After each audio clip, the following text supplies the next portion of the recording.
traditional land of Ifugao, Senator Loren Legarda, ma'am, our true blue champion of cultural heritage and environmental conservation, the honorable people of Ifugao, led by Governor Cabawel, and of course Congressman David Padilla, the heads of government and non-government organizations, the presidents of state colleges and universities in the region, the members of the Ligarda Indigenous Knowledge Project, ladies and gentlemen, maphot ang himbatangan idjayon amin. I hope I did that right. We are here to dedicate the book to the present and future generations of Cordillerans, and to anybody who would learn from the voices and images in the book's 240 pages that attempted to capture the wisdom our ancestors have developed over generations of dealing with their changing social and physical environment.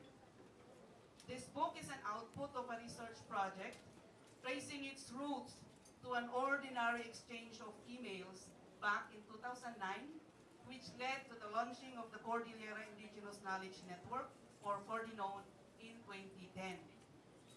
Cordinown is a loose network of organizations and individuals bound by the unwritten understanding that indeed there is a need to document our own indigenous knowledge in recognition of its role in sustainable development and in the perpetuation of our cultural identity.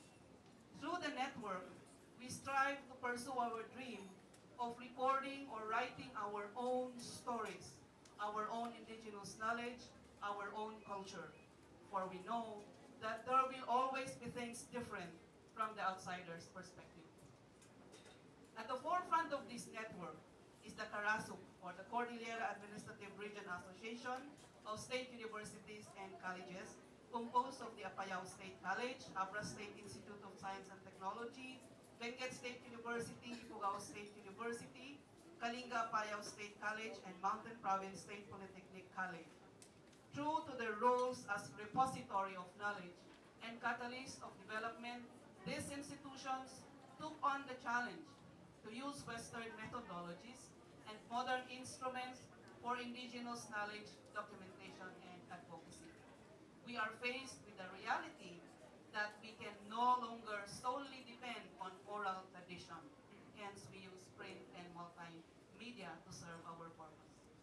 The seed of this dream found a fertile ground in Senator Legarda's passionate advocacy on environmental and cultural heritage conservation.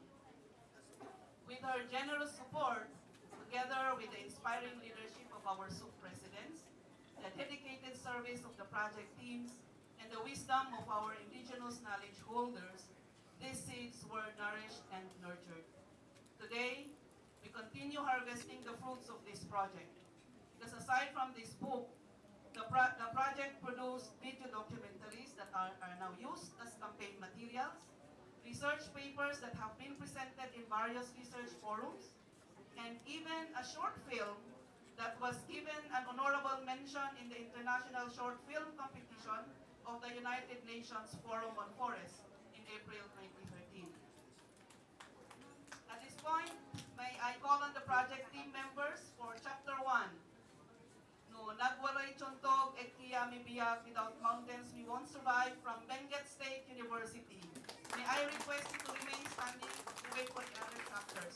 Chapter 2, Pamaptok to Binortan, caring for our heritage, from Ifugao State University.